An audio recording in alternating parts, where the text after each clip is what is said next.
चिदानंद सतगुरु साईनाथ महाराज की जय। साईं शक्ति भक्त मंडल में आगे की कथा। बाबा और उपासनी महाराज के संबंधों का विश्लेषण सामान्य लौकिक दृष्टि से संभव नहीं है। बाबा ने उपासनी महाराज को शुद्ध सोना कहा था। वे उस सोने में सुगंध उत्पन्न करना चाहते थे। भले ही बाबा की योजना पूरी नहीं हो पाई, लेकिन वह पूर्णतः निष्फल भी नहीं हुई। बाबा की समाधि पर्यंत ना तो उसे उस सोने की शुद्धता में कोई कमी आई और न उसकी चमक में। बाबा उपासनी महाराज की गति और पहुंच दोनों को जानते थे, इसलिए उन्होंने उपासनी महाराज को अपने हृदय में स्थान दिया और उपासनी महाराज ने भी थोड़ा विलंब से ही सही बाबा का आश्रय ग्रहण कर अपने संत जीवन को सार्थक बनाया।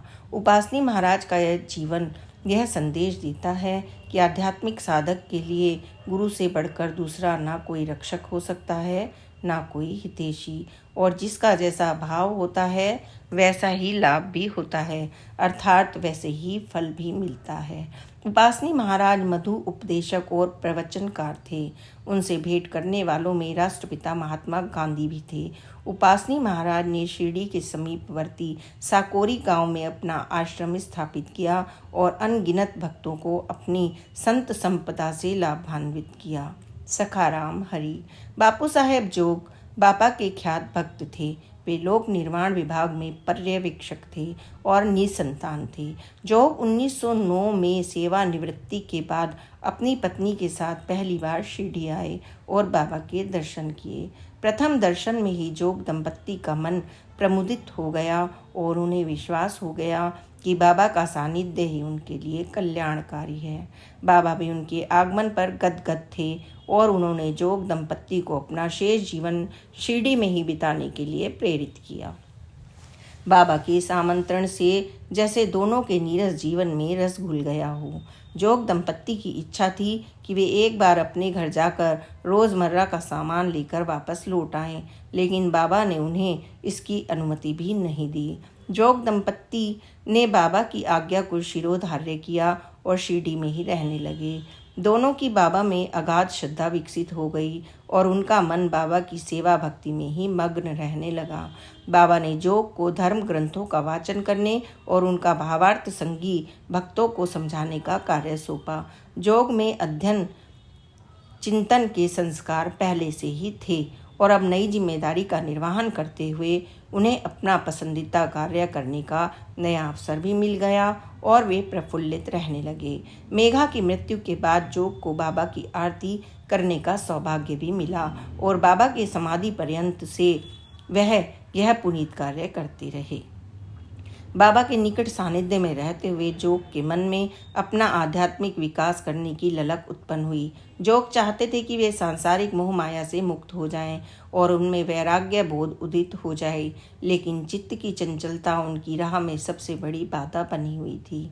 जोग को अपनी यह हीन स्थिति बहुत खलती थी।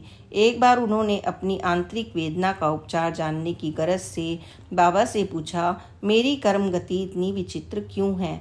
मैं बेहतर स्थिति का अनुभव कब करूँगा? जोग की विकलता को देखकर बाबा को दया आ गई। उन्होंने आश्वासन देते हुए कहा, थोड़े ही दिनों में तुम्हारे कर्म बंधन समाप्त हो जाएंगे और तुम ईश्वर भक्ति में लीन रहकर संन्यास धारण करोगे। बाबा के मुख से यह बात सुनकर जोग की बरसों पुरानी वेदना को जैसे शमन हो गया।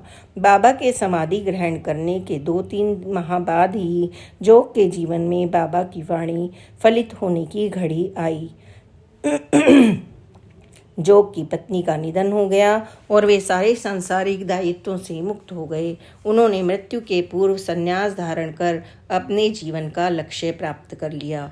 जोग दंपत्ति की तरह दामोदर घनश्याम बावरे और उनकी पत्नी लक्ष्मी भी बाबा के भक्त थे और उनके भी कोई संतान नहीं थी। अन्ना एक संपन्न समृद्ध परिवार से थे और स्वभाव से बहुत सरल, सहृदय और निर्भीक थे। दुर्भाग्यवश प्रौढ़ावस्था तक आते आते उन्हें अपनी पैतृक संपत्ति को लेकर अनेक विवादों का सामना करना पड़ा और नौबत मुकदमेबाजी तक आ गई।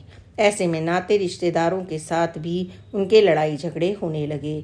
सांसारिक घात प्रतिघात से परेशान होकर बाबरे दंपत्ति परमार्थ पथ की ओर अग्रसर हुए और एक सिद्ध एवं आत्मज्ञानी गुरु की तलाश करते करते शिरडी आ पहुँचे। बाबा के प्रथम दर्शन से ही उन्हें मंजिल पर पहुँचने की अनुभूति हो गई और वे उनके भक्त बन गए। बावरे दंपत्ति ने शिरडी को ही अपना घर बना लिया और स्थायी रूप से वहाँ पर बस गए और बाबा की सेवा भक्ति में ही रस लेने लगे।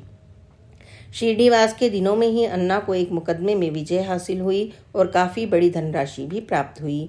उन्होंने वह सारी राशि बाबा को अर्पित कर दी। बाबा की आज्ञा से उस राशि का उपयोग चावड़ी के जीर्णोद्धार में किया गया और वहाँ बाकायदा एक बोर्ड पर बावरे दंपत्ति का नाम भी अंकित किया गया। कालांतर में अन्ना ने अपनी सारी संपत्ति साईं बाबा संस्थान को भेंट कर दी और सांसारिक मोहजाल से मुक्त होकर परामर्थ लाभ भी कमाया। श्री सच्चिदानंद सतगुरु साईनाथ महाराज की जय।